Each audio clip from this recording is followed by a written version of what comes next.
Hey guys, welcome back to my channel. If you're new here, my name is Tanya, and this over here is Savannah, and today is going to be another therapy update video. We just pulled into the doctor's office. She hasn't had her appointment yet, but we have a few minutes, so we're just killing time. We got ourselves some coffee. It took them 5 hours to make it. It's not even that good. Yeah, I asked, as always, asked for extra sugar, and it's not sweet. So that is why I carry equal packets with me in my purse, and luckily I had a bunch and I had to pour them in my coffee.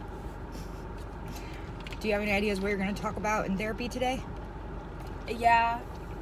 I'm going to talk about a little bit about the homework from last time and about my confidence and I don't know, some other stuff. We'll see. School maybe.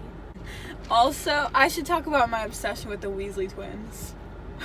You should make sure that she can confirm that is an OCD. Your skin looks really good today. Really? Mm-hmm. Thank you. All right, so we will be back when her appointment is done. We're back. How was your appointment?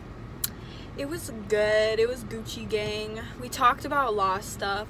So, yeah. I guess I'll start with what I already told you. So, you guys know, especially if you watch the Dollar Tree video, I get really obsessed with stuff super easily. And I, cling to everything that I'm obsessed with. So I asked her if that really was a symptom of my OCD. And she said it is, most likely.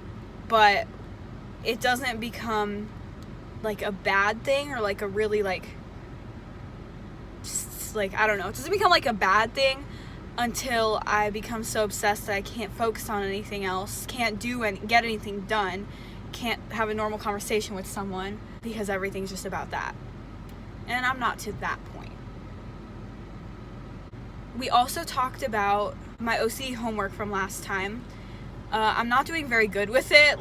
I bet you the amount of times I've been successful with the behavior change is I can count it on 2 hands. It's not that much. Because I think it depends on where I am. In public, it's a little bit easier because I have more of a, what's the word I'm looking for? More of a motivation to... Kind of, yeah, a motivation because, I have a reason to because I don't want people to see it and stuff. But when I'm at home, I'm just in the safety of my own home. So why would I do it, But yeah, it's hard to change your behavior because it doesn't feel the same satisfying way, The physical ones I find are harder to change than the mental ones. Yeah. I can't... It's harder for me to stop myself doing a physical one. Yeah.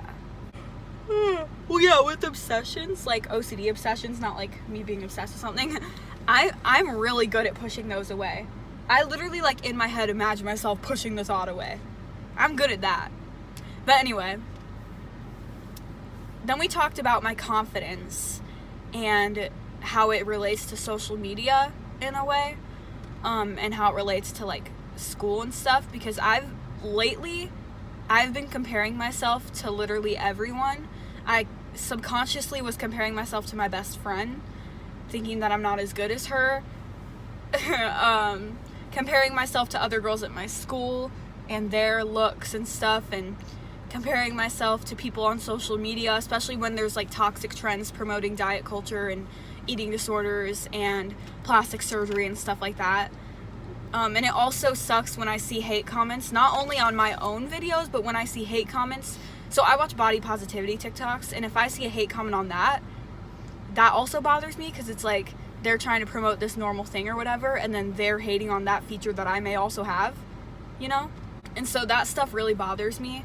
And so we talked about that and just how I've been comparing myself a lot, and I need to stop assuming what other people are thinking about me and what they think about themselves too, because I assume that they're all just super happy and confident because of how they look, or if they're smaller than me and they're 100 pounds, I assume they're all fine and super happy, when in reality they might be insecure about their weight being too small or something. I think that it's worse now than it was a long time ago because people look at social media now, where before there was social media, all you had was TV or magazines, but now there's social media, so younger teenagers will look at that stuff and say, that person has a perfect life, that person has a perfect body. Yeah. and they're comparing, but on social media people are only really showing the good moments of their life, and they're not sharing the negative moments of their life. Because, well, also, there's just such an easy fix to everything. So it makes me feel bad if I don't want to get plastic surgery on my nose because I'm insecure about it. It makes me feel bad because it's such an easy fix to just get it done. Like, it'll be like plastic surgery check on like TikTok, and it'll show the before and after of their nose and how much better it looks now, you know? Right now, like, everyone getting veneers, even people who aren't celebrities, like, everyone has it. You're beautiful the way you are. You don't need that stuff. I don't know. I look at myself and I see, I don't know, even she said this. She was like, I think when you look at yourself, you see a distorted view of yourself. Maybe. Like, you see yourself differently than other people might see you, which is probably true. So then what? What else are you talking about? Oh, okay. So we talked about, like, the social media conversation kind of went into another topic. How, like, one negative comment can ruin my whole day. Just saying. Like, one bad comment, if there's like 10 good comments and one bad comment, the one bad comment will be what I focus on for the rest of the day. I think that's most people, though. Yeah. And they always tell you, like, it comes with hate. Like, you're gonna get hate or whatever, and you think you can handle it, but once you get it, if they target something you're insecure about already, it's so bad. But then we talked about how it's like one thing on another. Like, I think my confidence and my looks are also down, and my self-esteem is down because I'm stressed out with a lot of things right now anyway. Like, my anxiety's been pretty high. School has stressed me out a lot lately. Like, you talked to her about school? Yes, I'm behind in some classes, I admit, but it doesn't help when your parents are always, like, just pushing you to do everything, and, like, they kind of make you feel like you're not trying. But in my defense, I'm not hard on her, but I push her to do her homework because that's what parents are supposed to do. I push her to turn your work in. It's late. Turn it in. Yeah, but I'm trying. I know that you're trying, but what I'm saying is a parent's job is to make sure their kids are doing what they're supposed to be doing and doing their responsibilities. You can take the horse to the water, but you can't make it drink. What? So she figured out something that I can do. Because here's the pattern that I have, right? I sit on social media countless hours a day. Like, probably like 7 hours a day. Just on social media. Whether it's YouTube, Instagram, TikTok, whatever. And so the pattern is, I spend hours on that, feel bad about myself because I'm not productive, sit down to get something done, and then it stresses me out and I get overwhelmed thinking about it because it's a stressful thing to do, and then don't finish it, feel terrible about myself, go back to social media, and it's just like a cycle, you know? So she told me, number one, don't tackle everything at once. She was like, so this is what you can do. You can set a timer for 15 minutes. Sit down, do 15 minutes of your work. Don't stress out if you finish it or not, you know. Do something that's on the list. Focus on one thing. Once the 15 minutes is up, reward yourself because you focused on that for 15 whole minutes with 15 minutes of social media, but only 15 minutes. Don't go overboard with social media because that's another thing that you should also do in moderation if that's causing you stress as well. And then do something else, you know, get up and do whatever, and then later come back and do another like 15 minutes or, you know, 10 problems or whatever. Do it all in small chunks. So is that this week's homework? Yeah. We talked about that, and we talked about like just my self-esteem and how it's like really low, and I look at all these other girls that all of their features are the exact same, and I'm like, well, I look way different than all of them. And it's you're like prettier because you don't look like everyone else. I don't want to, but I don't, whatever. I understand. I want like an average size nose, okay? But I have a huge nose. There's a lot of things I wish I could change about my face too. because it's also like I'm confident in my style and stuff, and this is what I look like on a day-to-day basis, and I like that for myself. But then everyone else's day-to-day basis is bare face and sweatpants, you know? And so then I just feel like weird about it because that's not my natural self. We talked about all that stuff. You hold it now. I don't really remember if we talked about anything else. But yeah, we had a long conversation about the stress and how all the factors, like I've had so much stress all on top of each other that everything is heightened now. So one tiny thing is, you know, makes me more stressed out because I'm stressed out about everything else already. We talked about like diagnosing too, because I talked about how because I was feeling unproductive, I'll look up, I have depression because I'm unmotivated or something, just to have an answer. You self-diagnose yourself with everything. It's not self-diagnosed though. I'm not like a disrespectful person that self-diagnosed. I just research things. But even like when it comes to, you saw a rash on your skin or like even things like that, you'll be like, oh, I know what this is. Because I feel like I have it. But yeah, we talked about that and how like, you know, you could look through all the symptoms and still not have it. And the difference between having something and not having something is, like, for instance, everyone has anxiety, right? Everyone gets anxious. But the difference between normal people and people with generalized anxiety disorder or social anxiety disorder is whether you can function or not. If it's causing you to not function normally, then you have, like, anxiety, you know? Like, for instance, if I think I have ADHD symptoms, because also the symptoms cross over. If I think I have an ADHD symptom, I'm like, oh, I got so distracted today. If it's not causing me, like, a huge, like, problem in my life, then I don't have ADHD. All right, so now we're gonna go drop Savannah off at school. Yeah.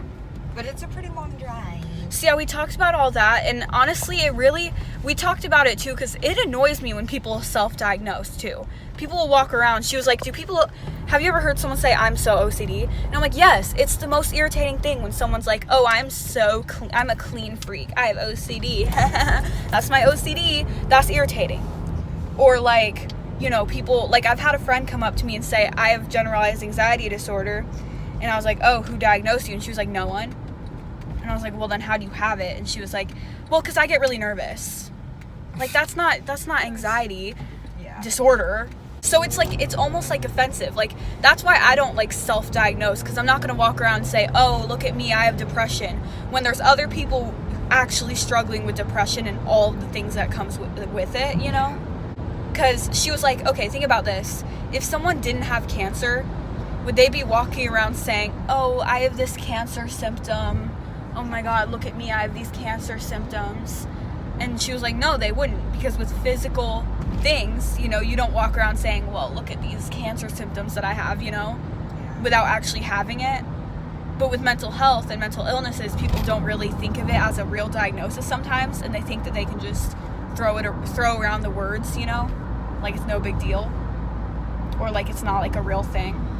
So I think that should be today's biggest takeaway is don't be one of those people that just says you have a certain mental illness if you don't. Yeah. Seriously, because I don't get offended easily, but that is actually very offensive to say that, because like it's almost like you're belittling everyone else's struggles, you know? Yeah, your little bit of nervousness in one situation is not at all the exact same thing as when me or Savannah feel high stressful anxiety in a normal situation, because that's how we feel constantly. But then add on a bunch of physical symptoms, add on a bunch of symptoms that aren't just worrying, because anxiety comes with more than just worrying, just like how OCD comes with more than just being organized. You get like waves of nausea and things like that. Or also our OCD, you can't say, oh, I'm so OCD just because you want things to be lined up in a row. You know, it's OCD is like so much more than that. You don't have to be organized to have OCD at all. Lots of people with OCD aren't organized or clean at all. Yeah, it's OCD is something that I can handle Anxiety. If I could get rid of anything, it would be my OCD. Yeah. That would be the one thing I would get rid of first. Like, just it's not fun. Just, you know, even if you really don't know OCD, look up the Dr. Phil clip of OCD. Like this one girl I've seen, she spends 2 hours doing one thing in the morning to get ready for work, and she's always late for work because she spends so long doing one ritual. And then like also we have these really weird obsessions that if we said them out loud, people either wouldn't believe us or think that they're just like really creepy or weird, because that's what OCD is. It's not, you know, being organized or wanting things to line up straight. Obviously that can be a part of it, but on top of that, it's also our OCD tics. Yeah. Which, if I could get rid of that, oh my god, I would get rid of it in a heartbeat. Yeah. And there's other forms of OCD too, like trichotillomania, dermatillomania, all those things as well. So yeah, there's so many different types of OCD that you can't just say, oh, I wash my hands so I have OCD, or oh, I want all of these things to be, you know, straight and in order or in color order or alphabetical order. That's not also it can annoy you. For instance, if there is something where you're like, oh, hey, that annoys me, that bothers me that it's out of place or something, or not in color order or something, think about this. Sure, it's annoying, but is it causing you distress? Is it giving you anxiety? Probably not. And is that the only thing in the world that bothers you? Or are you thinking about it all day? Or is that one tiny fraction of something on top of a bunch of other things? Yeah. Are you thinking about it all day? Probably not. That's about all I have to say. Yeah, I was just going to say this video is pretty long, huh? Alrighty, well, we are not even close to Savannah School. So we're just going to finish driving, and that's just going to be it for this video. I'm not sure when this is going to come out. Her next appointment isn't for 2 weeks, but I have 3 other videos in the works already. So I may do it out of order, I don't know. I was able to edit an entire video while she was in her appointment. Anyway, we'll see you guys next time. Bye, poopies.